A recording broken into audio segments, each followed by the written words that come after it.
वडपुंजाय जाण्याआधी बायकोचा खर्च बघून नवरा बायकोवर तपला होता, पण बायकोनं बघा नवऱ्याची कशी जिरवली आहे. ओ ह्या वट पौर्णिमेला मी 5,000 रुपयाचं मेकअपचं सामान, 10,000 रुपयाची साडी आणि 2 तोळ्याचं घंटन घेणार आहे.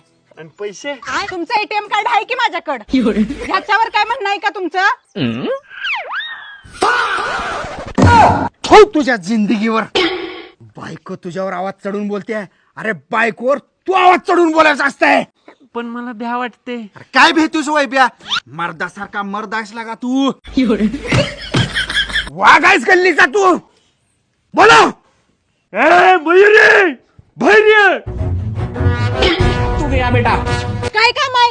अगे तुला जरा तर लाज वाटते का? वट सावित्री येवसन सौभाग्याचा आहे. मेकअप साडी सोनं सगळं आणायला पैसे काय जाडा लागतात काय? तुझ्या बाण काय इथं सोन्याचं गटळ आणून दिलंय काय? काय म्हणलं असं?